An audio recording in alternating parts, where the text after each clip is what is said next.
Welcome to Pause for the Truth, where you can sit back, relax, and hear an honest dialogue about health, wealth, legal, and social issues. The hosts are Dr. Rogers Kane, family practice physician, and Jocelyn Turner, health education consultant, with co hosts from the Northeast Florida Medical Society and its foundation. Stay tuned for the truth about matters affecting you and your family. We're here to tell you what's really going on and why.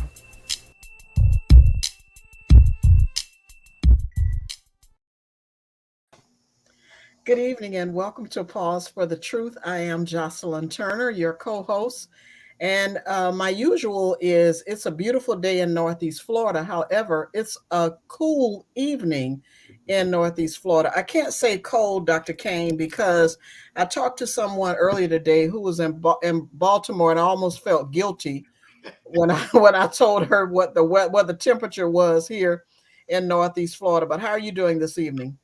I'm cool. I'm cool. I'm in, I'm actually enjoying the weather. To be quite frank with you, I like this kind of weather.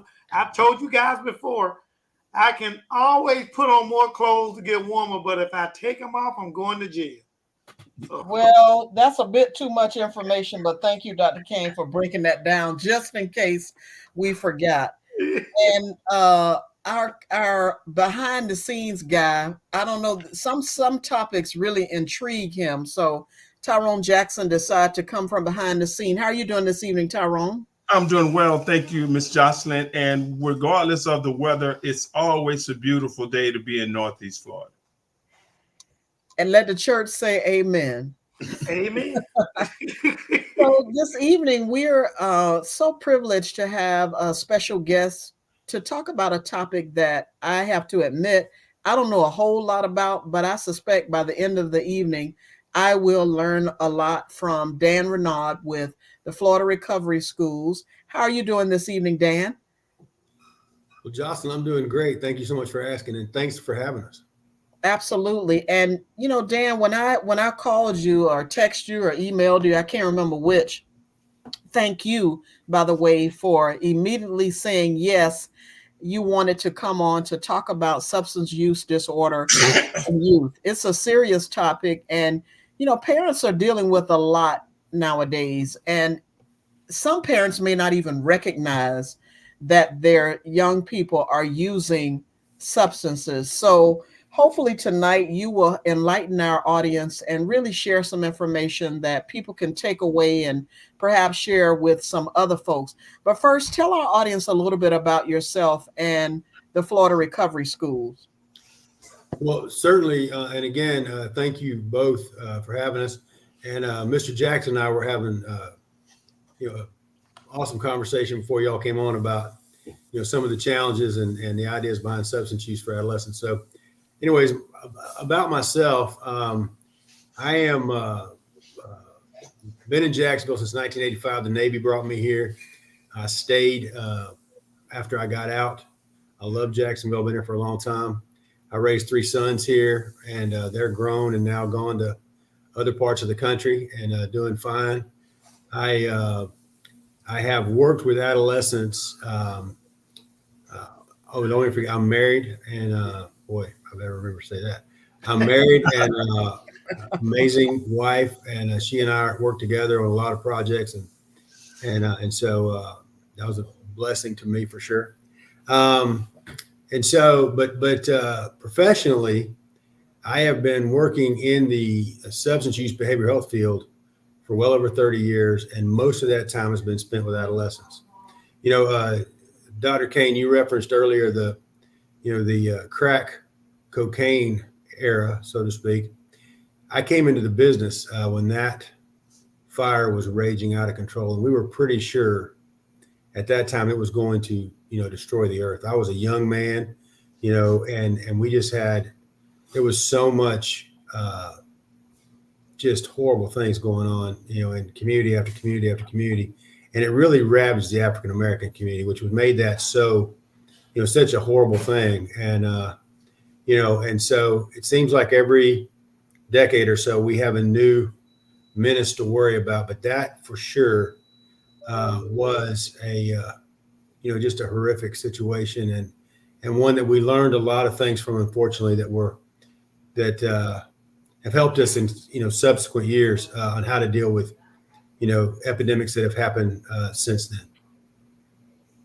So you've been around so how did you land in the area? You said you worked in behavioral health and substance use. How did you land in the substance abuse area? Is it because of what was happening back then with crack, or how did you get in this space? Well, to be perfectly candid and perfectly honest, I can't hide it because it's all over the place. But I'm a person in long-term recovery. So I've been in I haven't had a drug or drink that wasn't prescribed to me since January of 1987. And so Congratulations. Since I was 20 years old, I've been, in the recovery community. And early on in that process, I started working with kids. I enjoyed working with other kids. Didn't realize to what extent I enjoyed it, but I did enjoy, even as a young man, I enjoyed working with teenagers and adolescents. And as my time in recovery progressed and my time in this field progressed, I just kept being drawn to adolescents and working with them, and not only in the professional world but also in the community. And so I've worked with a lot of young people in the community trying to make better choices around drugs and alcohol and other things, and that just, I think God was getting me ready for this all along, from the time I was, a teenager myself. And so, I working with people that struggle with substance use has really been a passion of mine and something that I love doing. And even today, I can't believe I get to do this for a living. Who do you think is most in your, looking at the youth that you work with?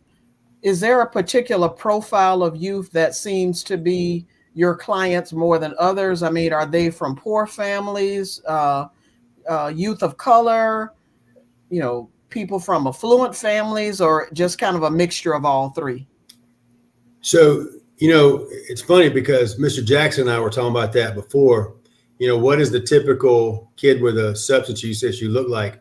And to be honest with you, it looks like every kid. There isn't a kid that you go, oh, that kid probably has a problem. I work with kids. We run the Recovery High School, which is a free program for 14-year-old adolescents and up that have been identified as having a substance use issue. They're trying to, get through that and finish school. And we have kids in there from, all over the community, kids that from all different demographics. And, and then in my private practice, where I see, primarily teenagers, the two groups are very different, very different. In the school, it's primarily youth that are moderate to lower income, mostly ethnic minorities, Hispanic or Black, and male and female, LGBTQ. That entire gamut, really. We have our schools. Class looks like Duval County. It's pretty much the same makeup. In my private practice, it's a very different demographic. Typically more affluent, typically more homogeneic, in that it's typically white teens, upper middle class. And even though their struggles are different for sure, the things they're facing are different for sure, the feelings underlying their substance use and the challenges they're facing as a teenager are the same. Peer pressure, desire to conform, frustration with academic pursuits, trying to break away from the confines of their family. All those things are the same no matter where you go. And, the kids in the school have resilience of which I don't understand. Some of the kids that we deal with, some of the challenges they face are just unbelievable, and how they're able to, function. A lot of them function at a very high level. It's amazing to me. And I have kids that I see in my private practice, if they stub their toe, they're out of school for 2 days, but again, that the feelings underlying substance use are the same. It goes back to coping skills and a way that to avoid pain and avoid anxiety and seek pleasure and seek new challenges like every other adolescent. And that pain necessarily is not just from a physical standpoint. It also is the pain of whatever mental anguish that they are enduring on a daily basis, whether it's because of, I'm being more inquisitive than I'm making a statement, whether or not it's because of financial circumstances, lack of food, lack of resources to be able to complete their requirements and schooling, whatever it may be. And can you enlighten us on that aspect of it? Unmute yourself. Okay. So certainly, mental health challenges play a huge role in this. And unfortunately, one of the terms, I think it's unfortunate to me, I think, and Doctor, you may feel very different about this than I do, but one of the terms that get thrown around a lot is this idea of self-medication. Okay. And really and truly, self-medication is, something that we all do. If you have a headache, you take an aspirin. If you have if you have a cold, you take a, cough medicine or whatever. And so a lot of times self-medication becomes sort of a catch-all or a cover-all for, kids using substances. But, mental health challenges for adolescents in the age of social media, in the age of, so much information coming at kids so fast, and the expectation that you need to look like this or act like this or be like this or do like this, puts a tremendous amount of pressure and anxiety, especially on our females. And what it's really attributed to and really increased dramatically has been the amount of human trafficking and the amount of child pornography, proliferation of child pornography. And a lot of times, not the old days of, a Polaroid being sent to somebody, but young people actually getting on social media sites and participating in activity that allows others to take advantage of them, and them being rewarded in a lot of different ways for that, and the substance use being a part of that, very much a part of that. You just mentioned about you separated males, females in terms of, you said especially females. Yes. In terms of social pressures, I guess is what you're saying. What I'm trying to figure out how to discern the difference in those two, as to why. I know as a young male, I know what kind of pressures I was up against, and some of the things that I did that today it just didn't make any sense why I did them. But other than the pressures of social, normalization, or trying to be like the other guys, and so on and so on. So these days, tell me about, how does that work with male versus female? Well, I think, part of it is societally, we, right or wrong, good or bad, we tend to look at males and females differently.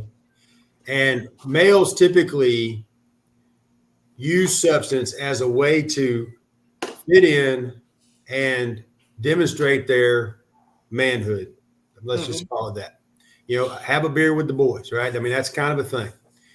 Females, on the other hand, tend to use medication that's more usually identified with medication, anxiety medication, prescription medication. In fact, the biggest increase in prescription medication use is among the female adolescent population as opposed to the male population. Male population, nicotine and alcohol hadn't changed it's been alcohol and nicotine forever. Females, unfortunately, tend to use things like Xanax, opiates, and things that are typically considered medication and typically used for anxiety and those kind of things. And a lot of times young ladies are given a somewhat unrealistic, in my opinion, example that's paraded in front of them over and over again, and their expectation to conform can be crippling. I mean, whether it's academic, whether it's appearance, whether it's their ability to compete,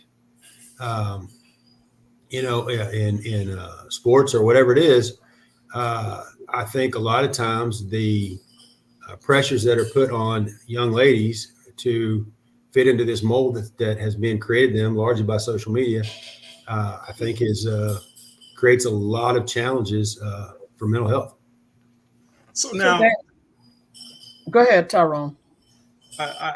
There's been a couple of times that you mentioned and you referred back to social media. And so what I'm questioning is if the group creates the drive of social media, why are they so affected by social media? Because you're saying that they're struggling to adhere to what social media creates. Well, social media doesn't really create anything. The individuals create the social media. They make the determination of what is liked and what is not liked.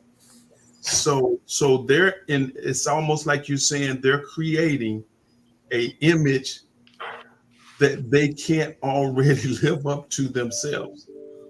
Well, I don't know if it's fair to say they're creating the image. I think that there's a lot of organizations out there that are willing to create the image for them.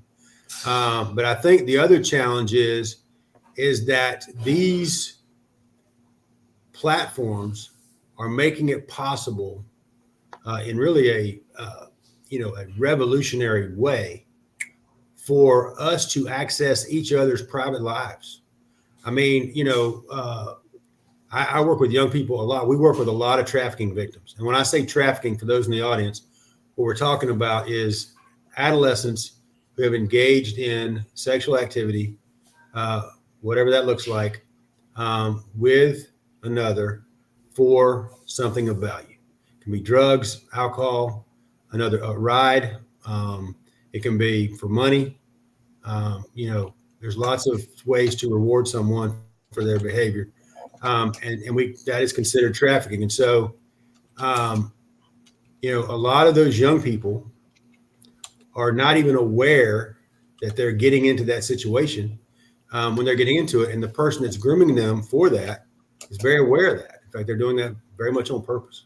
And so that's one issue. But the other issue, and back to your question, Mr. Jackson, is I think there's a lot of organizations out there that benefit from young girls wanting to look a certain way, that they can sell them clothes and they can sell them makeup and they can sell them, on this idea of what it's like to be a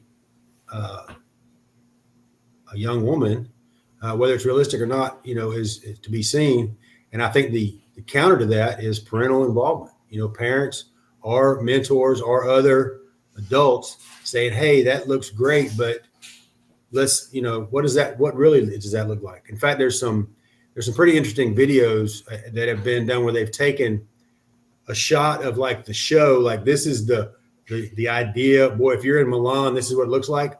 And they pan to the other side of that same shot and it's the opposite. They set all this up over here to look like this, but in reality, what it looks like is this over here. It's not even anywhere near the same. So I think social media creates an illusion sometimes. I call them prom pictures, because we all look good on prom night, but it's not reality. It's not what life is truly like all the time. And I think that creates some challenge, especially for adolescents that are still trying to figure out their own identity and how they fit into all this.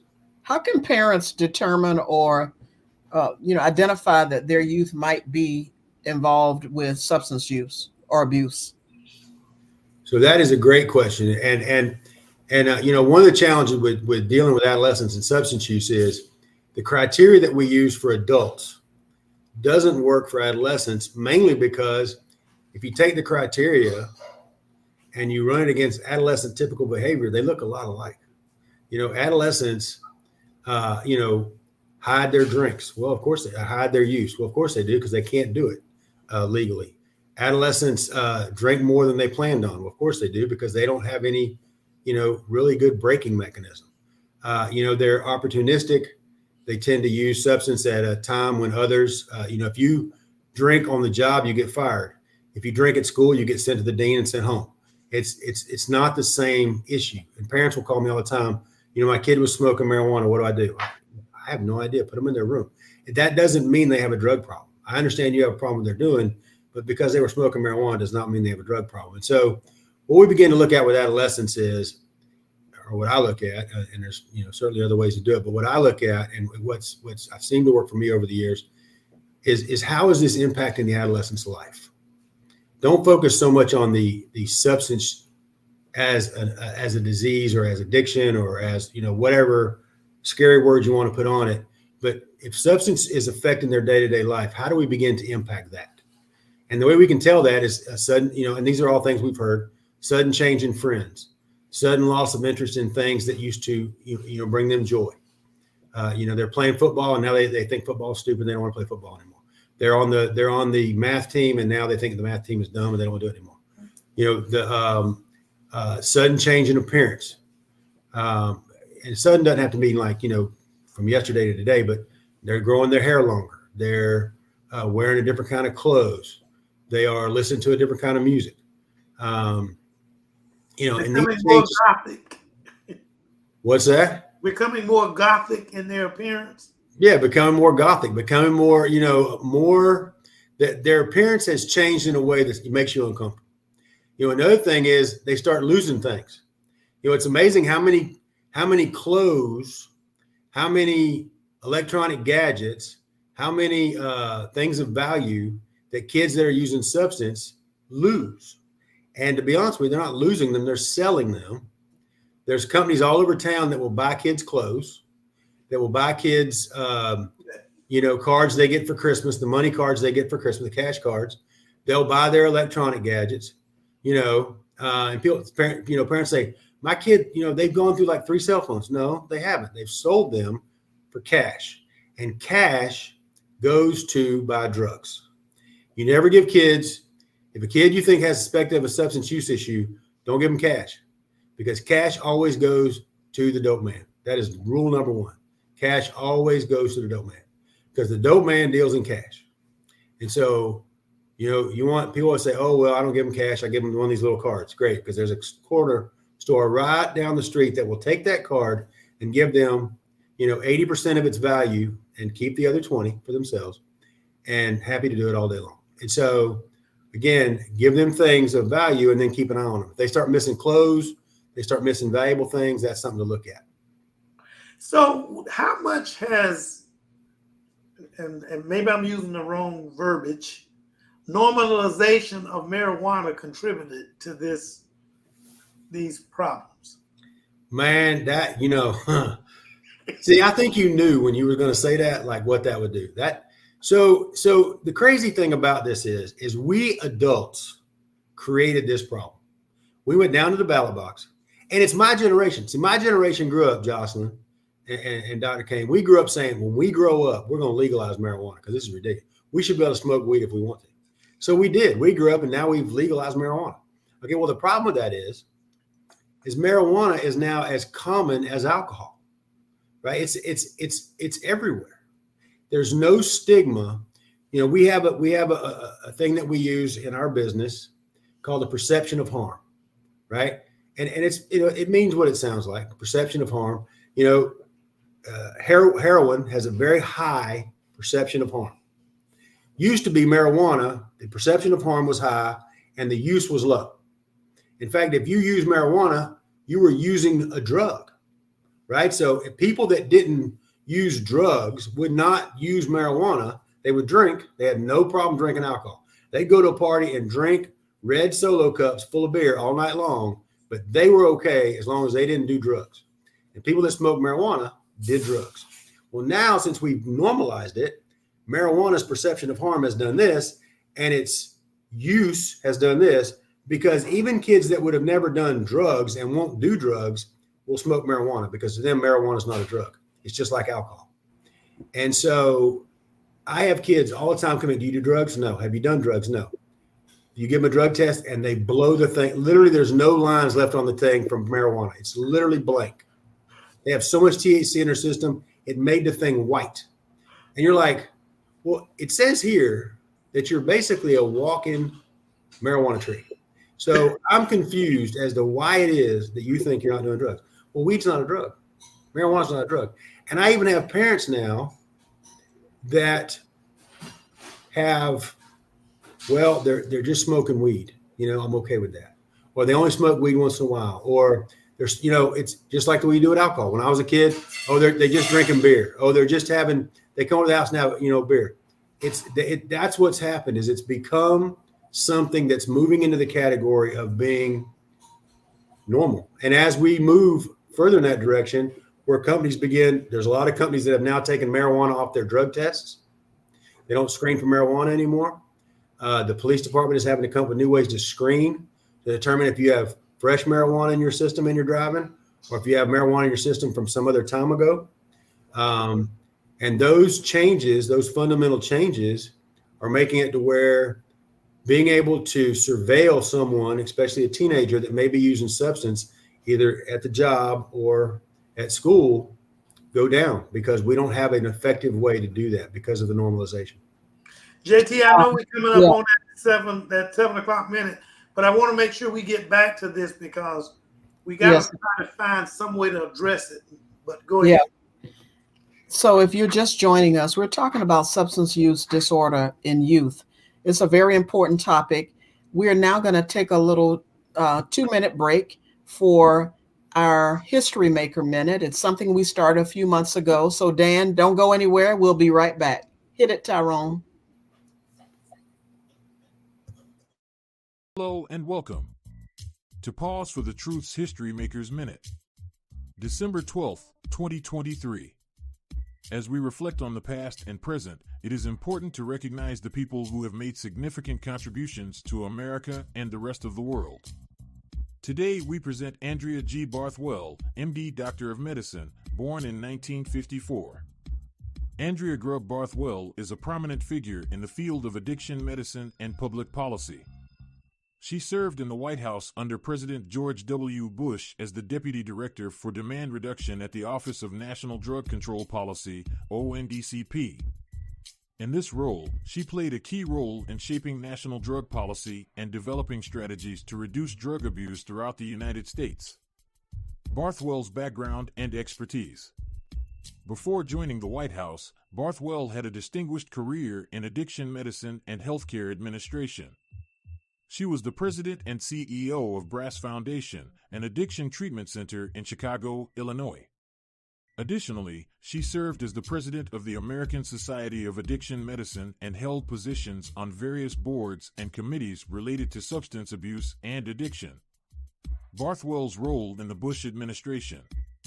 As the Deputy Director for Demand Reduction at the ONDCP, Barthwell was responsible for developing and implementing policies aimed at reducing the demand for illicit drugs. She oversaw a wide range of initiatives, including public awareness campaigns. Barthwell led efforts to educate the public about the dangers of drug abuse, particularly targeting youth and vulnerable populations. Prevention programs. She worked to develop and support programs that prevent drug use before it begins, such as school-based programs and community outreach initiatives. Treatment and recovery services. Barthwell advocated for increased access to treatment and recovery services for individuals struggling with addiction. Policy development. She advised President Bush and other senior officials on policies related to drug control and prevention. Barthwell's legacy. Barthwell's work at the ONDCP helped to shape national drug policy and had a significant impact on the lives of millions of Americans. Her commitment to reducing drug abuse and improving addiction treatment continues to inspire others in the field.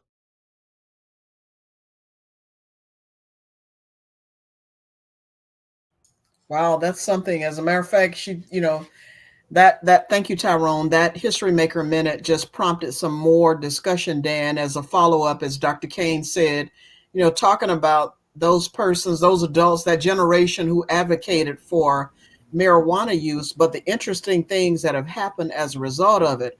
Who would have thought that the law enforcement would have to change their rules, businesses would change, knowing that marijuana use is legal, and so the whole being screened for employment is, the whole game changed, right? But it seems then, Dan, that some educating needs to happen for youth in schools to say, although marijuana use is legal, it's still a drug, or here's how it can change the trajectory of your life. What are your thoughts on that, Dan?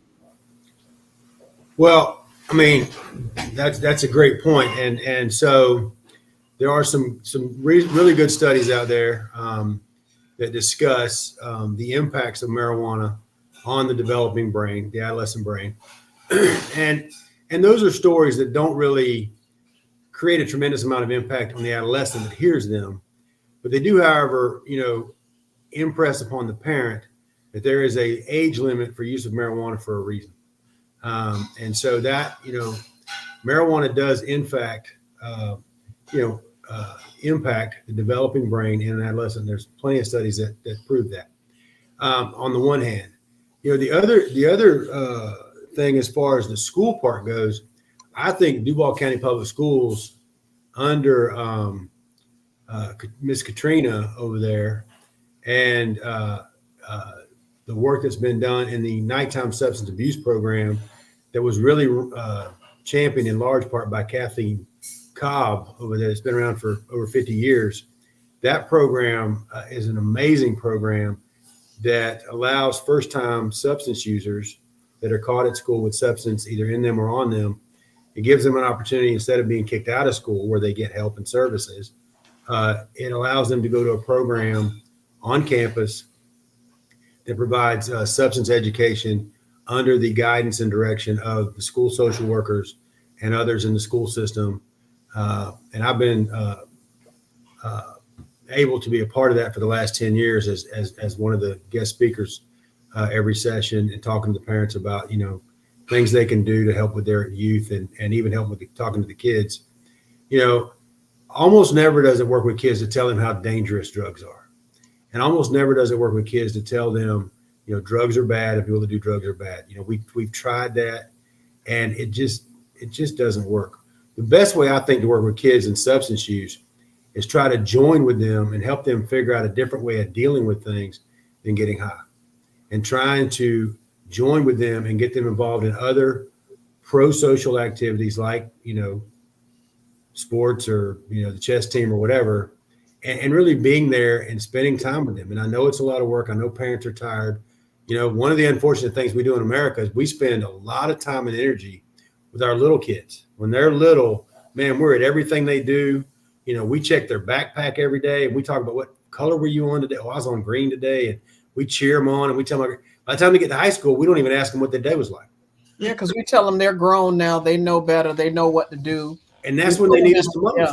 That's when they need us the most. They need us checking their backpack the most. The other thing I tell parents is, drug test your kid. You'll take your kid to get a test, go to the dentist, whether they got a toothache or not. You'll take them to the doctor every year to get a prescription, to get a physical. Drug test them every 30 days. Do a drug test on them and see how they're doing. And then the other thing is be willing to ask them. Where are you going? Who are you with? What's the plan?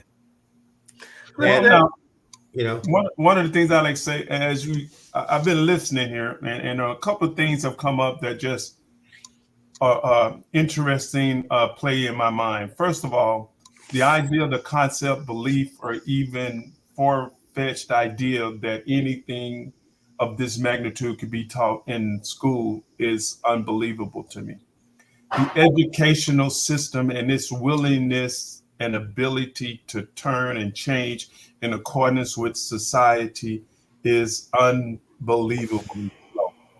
I did like what you said, Mr. Arnall, when you said that your generation fought and said that when you got to be adults that you was going to make marijuana legal. Well, now you're on the second generation, so your children's are now the children's are having the problem. All right, so your children, you fought for not you, but your generation fought to make marijuana available for everything, and then your children then lived a life where it began to be more and more acceptable, and their children have grown up with a whole different acceptance of the use of drugs and marijuana as a whole.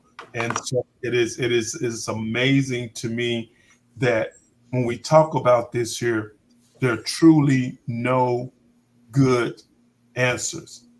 The only thing you can do is stay involved in your children's life, be active and be proactive and be a part of their life, understanding that when they get to high school, it's a greater battle. They don't want you in their lives. They don't want you knowing what it is they're going to do, but you have to do it anyway. And you have to be, as a parent, prepared to do that and make that fight each and every day. Let me tell you what my confliction lies with a lot of this. Was there a question in that, Tyrone? I'm sorry, you just No. I had the comments I wanted to make. I think you did an excellent job of that. Thank you for that. That was very good. Let me tell you where my confliction lies. You know, and Tyrone, is both you and Mr. Renard to understand where we're coming from. Here's where so much confliction takes place. When I look at it from a standpoint of being a physician, a father, and a black man, you know, they use drugs so much to incarcerate our kids, you know, and loved ones wrongfully. They use them so much to put them in and do this whole, you know, a Jim Crow Part 3 type approach to things. And so a lot of people start looking at, you know, trying to, I don't think it was just they wanted to legalize marijuana from standpoint of being able to use it, but they wanted to limit the use against their loved ones in terms of its possession is one. Two, we look at use of alcohol versus the use of marijuana. And the use of marijuana may or may not have some medical benefits. Okay, I'm one of those guys that recognize that to some degree there is a medical benefit, but what we did not do is go back and do the proper studies as to what utilization of marijuana imposed upon a person's health and the beneficial aspect versus the detrimental aspect. Because for so long we used it as a mechanism by which to incorporate individuals, black, especially black and brown, to increase their bottom line profit, whether it's in prison or whatever it may be. Whatever the motives behind people not wanting to legalize marijuana, whatever the motives were, they were being misused in terms of affecting the general population. And so a lot of parents looked at it, and I'm not making excuses for any of this, a lot of parents looked at this as being, I'm afraid for what may happen to my child if I don't vote for this in terms of trying to get it approved legally and so on and so on, so that they will not be held accountable for it.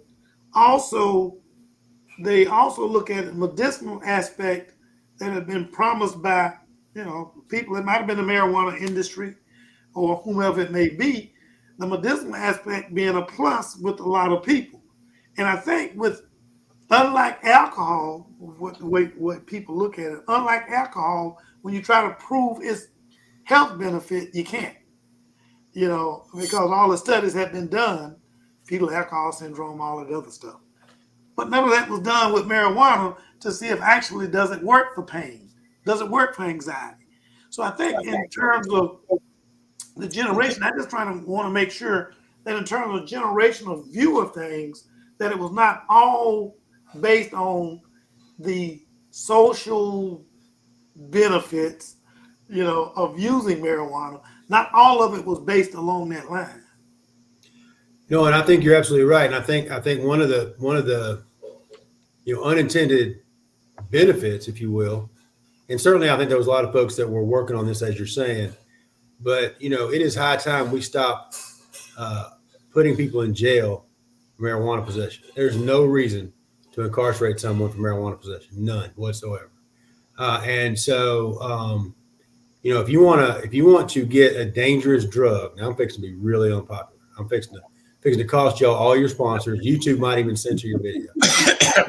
If you want to get rid of a dangerous drug, call up Anheuser-Busch and all the rest of them and tell them quit making alcohol.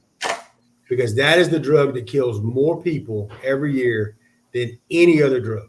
It is night and day the number of people that are killed by alcohol and all the other drugs.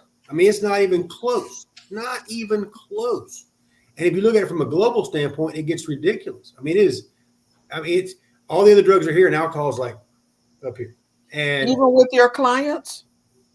Well, no. Now, see, kids, there's a two thing. Now, this is interesting. So, Doctor, I hope you addressed your point because I absolutely agree with you. I think that a lot of folks, whether they did it intentionally or not, it was absolutely a very happy outcome that we are not and will not be able to continue to incarcerate folks for having marijuana.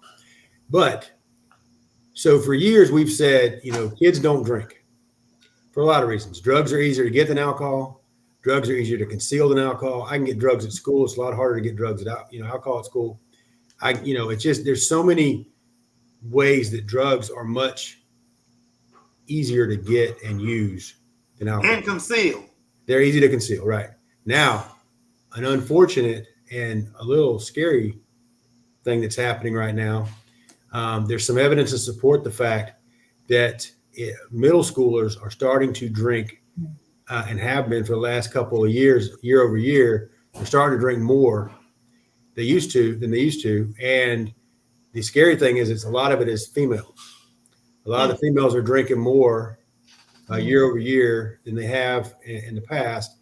And that's a scary thing for somebody like me, because that means they're going to be in high school at some point, having had a career already that's been driven by alcohol.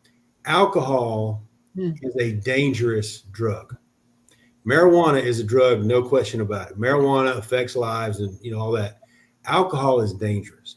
Alcohol kills young people often.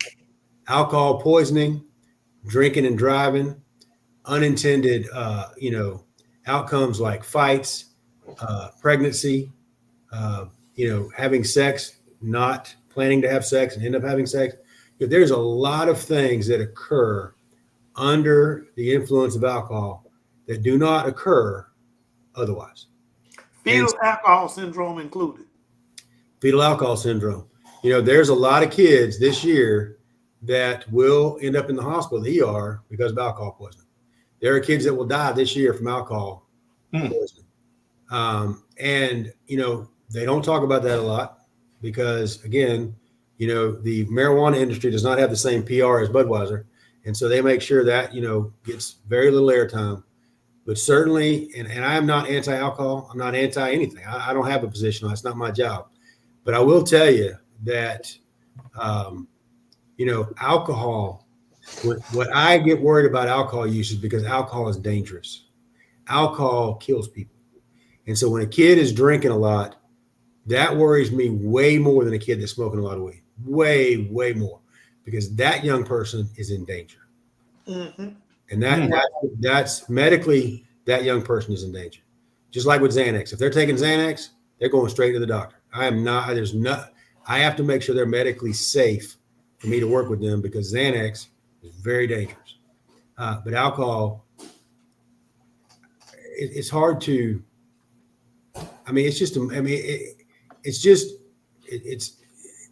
it's really hard to even quantify the impact that alcohol use has on our adolescent population.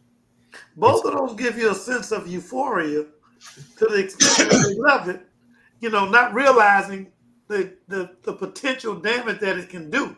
And so that's why I think, as you're saying, you can put those two side by side in terms of the detrimental effect that they have on a human being.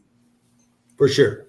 And I'm not, please, your listeners, please understand, I'm not saying one is better than the other. This isn't a value thing. This is just a fact. So you can look at the data, look it up, and see You know,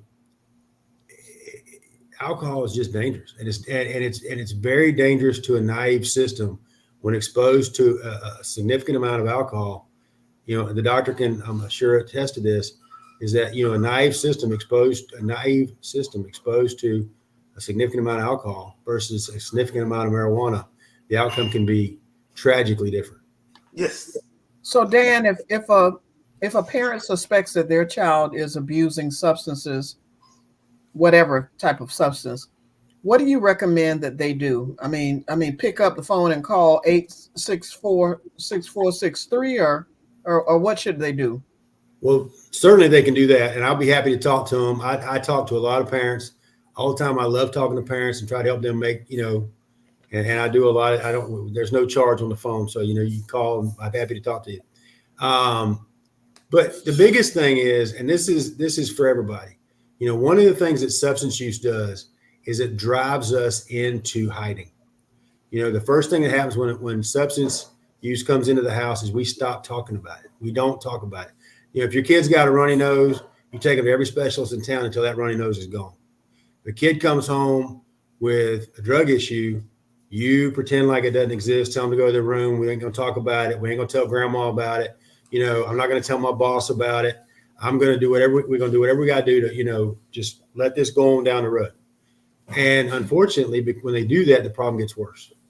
And so, you know, I think that, you know, there's lots of wonderful help available. You know, Duval County Schools, you know, Katrina and her folks over there in the behavioral health department do an amazing job with making sure kids have access to counseling and social workers, et cetera. You know, the school system is the greatest place of surveillance in the world. We can see if the kid's, you know, doing something, have the, you know, the school folks talk to them about that. You know, there's plenty of free counseling in town, Gateway Community Services. You know, Florida Recovery Schools, our organization, has free counseling.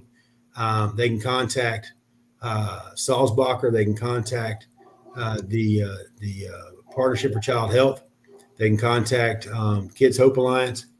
They can contact, you know, the hospital, call their pediatrician. Hey, what do I do? Pediatricians are now screened on that. Pediatricians now know to screen kids for substance use. That was unheard of just a few years ago. But because of the work of folks like Drug Free Duval and others that have been talking to them and trying to get them to add those questions to their routine intake paperwork, we're now getting kids much sooner and identifying them much sooner that may have a substance use issue. So just talk about it. Make a phone call somebody. Do not hide from the problem. Yeah, that's one of the things that far too often I see people do.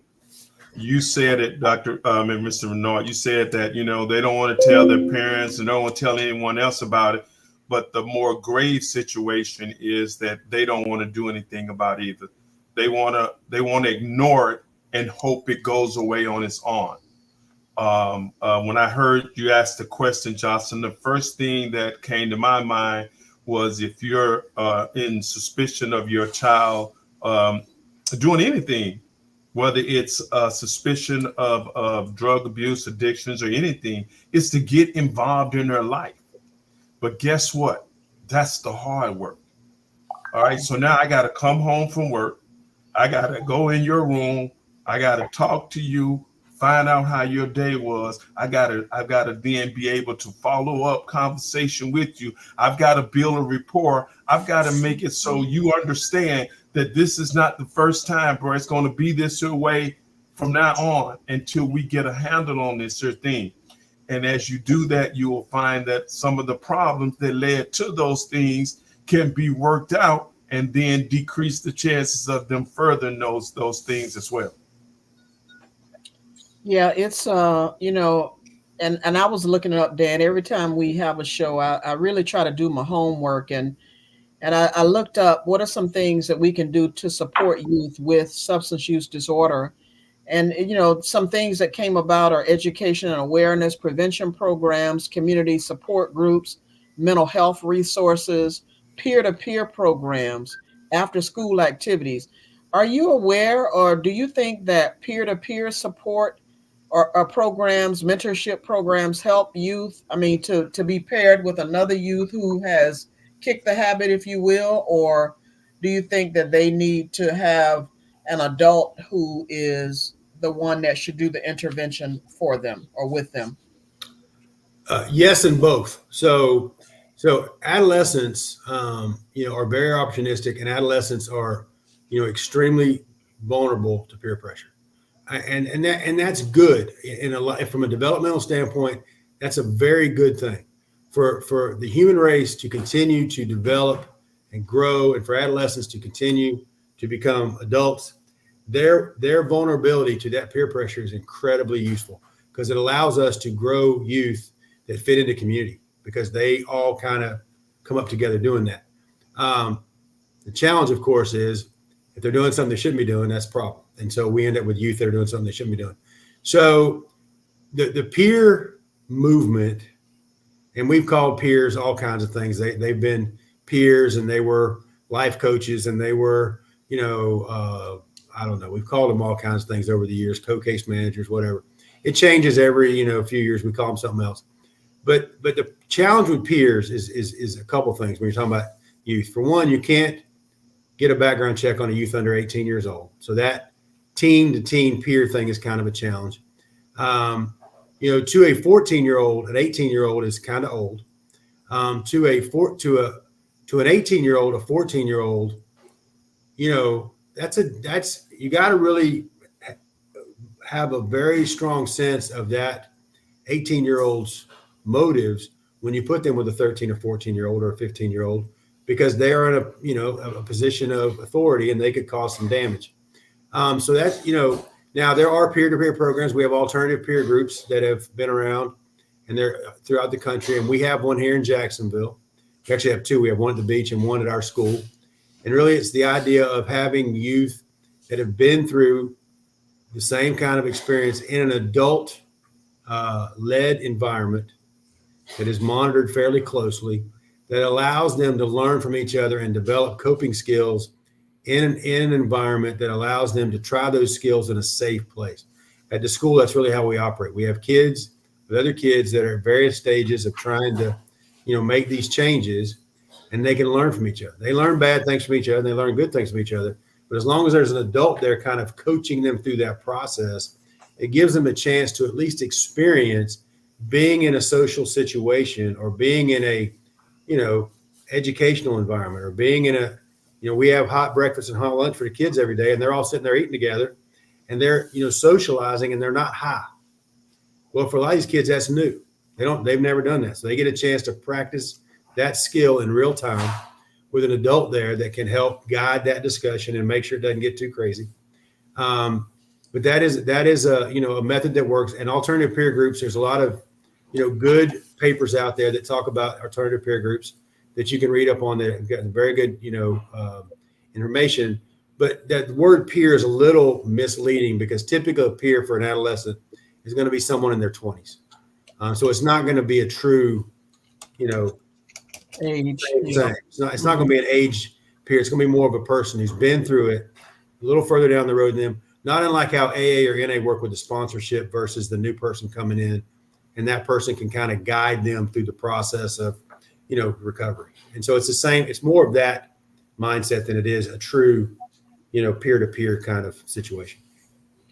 So Dan, some of our audience, I'm not sure if I told you, they are medical professionals or physicians like Dr. Kane, and some are, Dr. Kane is a primary care physician, and we do have some pediatricians listening. So what is it that you can share with them that they could help with when it comes to addressing substance use disorder in youth? We know we have a variety of folks listening, but I just want you to kind of hone in on that audience, and then also give us your final thoughts as we, believe it or not, have come up on the hour, wrapping up the end of the show. Well, I could talk about this for 2 days. I mean, I love talking about this. So, well, first of all, I'm not going to be presumptuous enough to tell doctors what they should do. I would ask the doctors that are listening, the pediatricians especially that are listening, is please, if you don't already, please incorporate behavioral health questions into your intake paperwork. There's very good screening tools out there that you can use for adolescents. that you can ask, certainly non-judgmental questions, asking them about their substance use, asking them about their, have they experimented with other, things, how's their mental health? Those behavioral health questions from a pediatrician come across a lot less threatening than they do when they come from someone like me or when they come from a parent. The doctor is their friend. The doctor is someone that cares about them. The doctor saying, "Hey, have you tried any alcohol?" Well, I tried. It's not the same as coming from me. Coming from me, it's like, "Oh, well, I'm not going to tell you because you're going to get me in trouble." So please, screen the kids. Ask them the questions. Don't be afraid of what their parents are going to think. I get that, we all have, things we have to, account for and how we have to do things. But, y'all really are the first, great line of defense to help us begin to break that denial system down, especially with the parents. If we've got a kid that's already experimenting with drugs or alcohol at a young age. And I think y'all can ask that question in a way that feels more routine than us out of the blue asking that question and putting them on the spot. So please, I know I every doctor I meet, I tell them that. And it's amazing because it's just, I know all the adult questionnaires I fill out in the medical office, they all have that. And my prayers are that so do the adolescent docs have that in their, the pediatricians have that in theirs. I think that's just really important. So that would be my, what I could add to that thing. As far as, wrapping it up, I think I'm just grateful for the opportunity to be here with you all tonight. I've really enjoyed this. I hope I've added something to the discussion, and I've thoroughly enjoyed my time with y'all. Jocelyn, your work at the partnership and with the Recast grant and trying to help get kids and keep kids out of harm's way is exemplary. And we're, so glad as an organization to be a part of that effort. And I'm just thrilled to have had an opportunity to be on this program with y'all.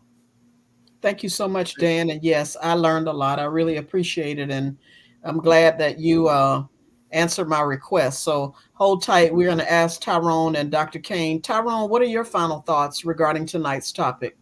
Well, first of all, Mr. Renaud, I would like to say thank you for coming on. I've enjoyed our conversation. It's been very enlightening for me. I think as I've listened, there are some obvious things that each parent can do.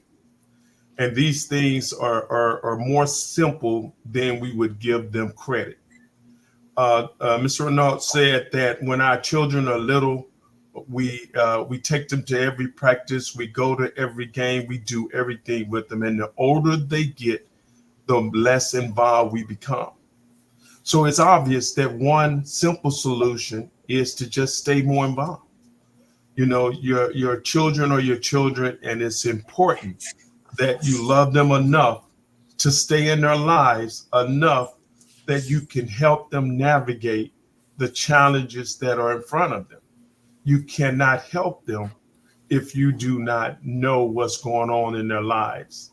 I say this being the father of two boys who grew up here in Jacksonville, and I understand the tough challenge. There were times when they didn't want me in the room. So if I couldn't be in the room, then I took the door off the door. That's how you do it. I need to know what's going on. So they were, it sounds harsh, but it was a simple solution. Now they had to make a choice. If I want a door, I got to let them come in. Okay. And so those are the kind of things that have to happen.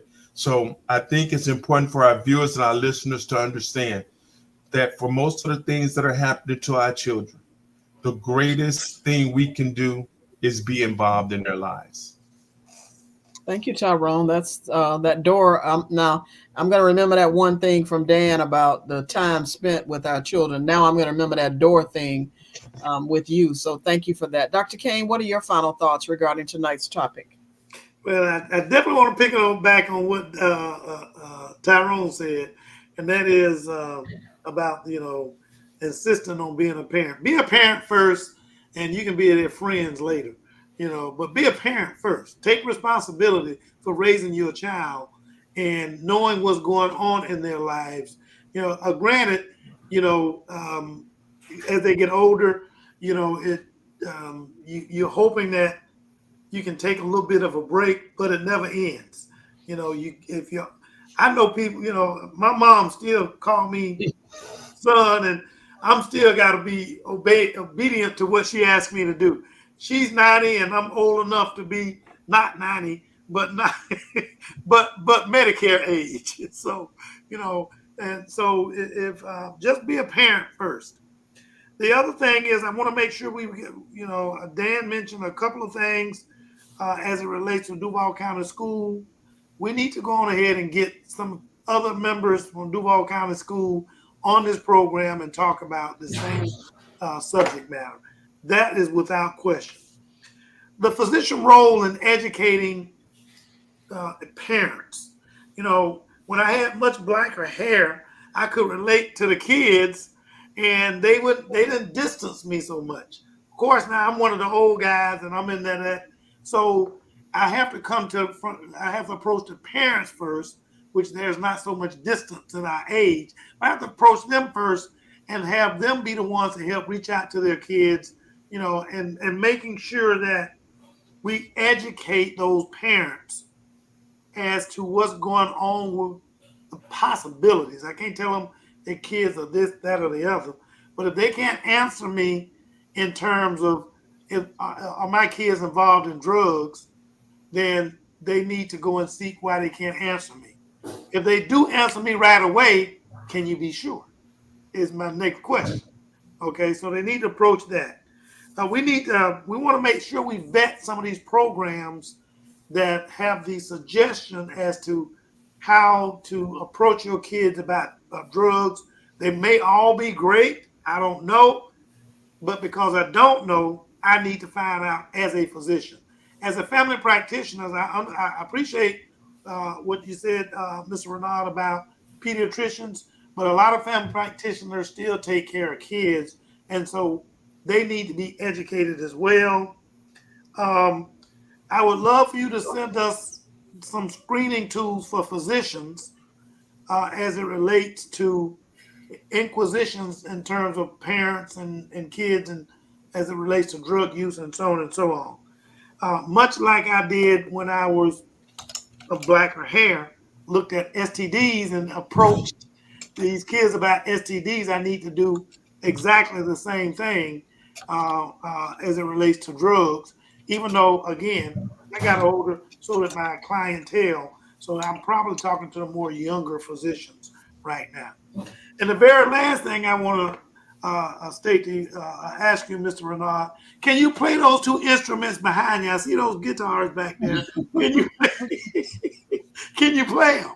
I do enjoy playing them. Yes, sir. I've got 4 altogether, and if my wife don't pay too much attention between now and the end of the year, there may be another one hanging on that wall. I've been eyeing one down there at Guitar Center. It may end up on the wall before the year's over with. So are they bass? Are they? No, they're guitars. I got a couple of acoustic guitars and 3 electric guitars. I'm impressed. I do enjoy playing the guitar, and I do it every chance I get. So my final thoughts, addressing substance use disorders among youth requires a comprehensive approach involving various policies and interventions, including prevention programs, access to treatment, screening and early intervention, community support services, mental health integration, law enforcement and legal reforms, parental involvement and education, school-based programs, as Dan talked about, employment and educational opportunities, support for juvenile offenders, peer support groups, health insurance coverage. Obviously, there's more to this discussion. I think we just scratched the surface when we talk about substance use disorder. And with Dan raising some questions or more interest in piqued some more interest in our minds regarding this topic, I will be reaching out to Katrina Taylor and some other folks, Dan. We'll talk offline of who else we can bring in and join in the discussion. Thank you as always for listening to Pause for the Truth. Thank you, Dan, for joining us, and you all have a great evening. Good night.